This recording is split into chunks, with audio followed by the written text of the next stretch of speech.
গো অবৌদি, কেমন তার রূপ, কেমন তার অঙ্গভঙ্গি, কেমন তার মূরতি রাধারানী বলিতেছি, তবে আমিও দেখি নাই। তবে তার আচরণটা বেশি ভালো না। তবে শুনেছি যারে ধরে তারে ছাড়ে না গো, যারে ধরে তারে ছাড়ে না গো, আরে আপন করে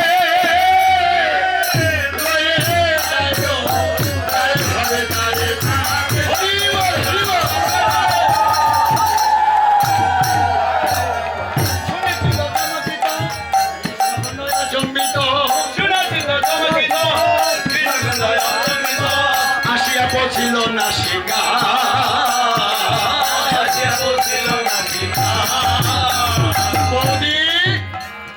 দুর্গন্ধ কিসের আসলো? রাধারানী বলিতেছে এখানেই বলদেবতা এসেছে, এখানে বলদেবতা এসেছে। আবার দেবতা, আমায় তুমি ধৈর্য না গো, আমায় তুমি ধৈর্য না গো, আমায় তুমি ধৈর্য না গো, আমায় তুমি ধৈর্য না গো, ধরলে আমার বউকে ধরো, আমায় তুমি ধৈর্য না গো, ধরলে আমার ধরিব ধরিব,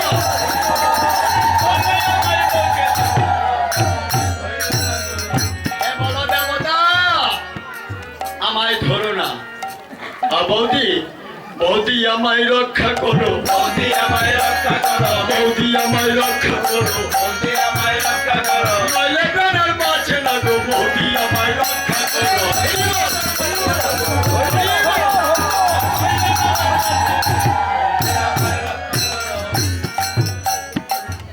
রাধারানী বলিতেছে ননদি, কথা বললে তো শুনিস না, এখন এর হাত থেকে আমরা রক্ষা করতে পারবো না। একটা রক্ষার উপায় আছে, তুই যদি এই বন থেকে সরে যাস। হরে কৃষ্ণ। অবাধা দেবতা আমায় ধরো না, আমি বন থেকে চলে যাচ্ছি। হরে কৃষ্ণ। আজ জটিলা ওদের সঙ্গ ছেড়ে চলে গেল, যে সকল বৃত্তান্ত মায়ের কাছে বলল, মায়ের কাছে সমস্ত ঘটনা বললেন। এদিকে ললিতা বিশাখা বলিতেছে,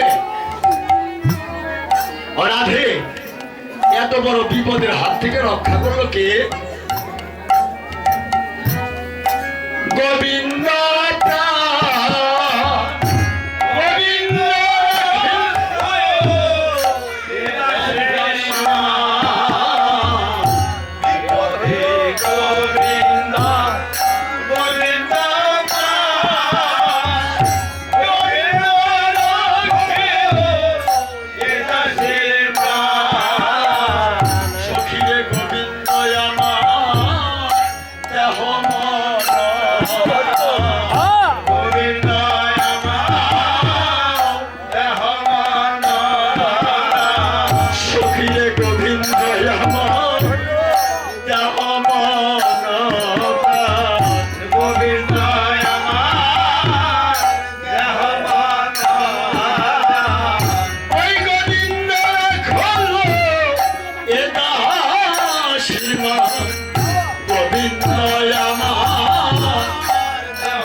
আমার ওই গোবিন্দ যৌবনী সকল কিছু করে, গোবিন্দ বিপদে রক্ষা করে, গোবিন্দ ব্যতীত যে আমার কেউ নাই।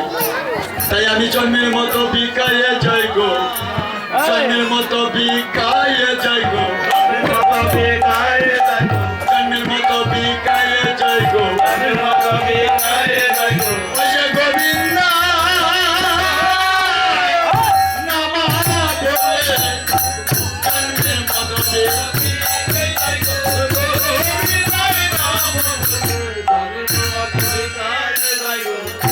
মধ্যাহ্ন সময়ে রায় সূর্যের মন্ত্রে যায় পূজা সজ্জতা হাতে রাখিয়া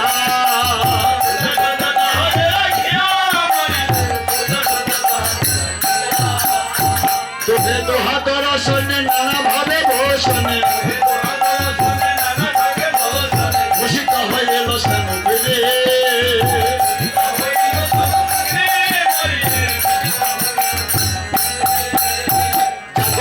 কুণ্ডলতা যজ্ঞ বিধানের কথা পুষ্পদানের বাসি গেল চড়ে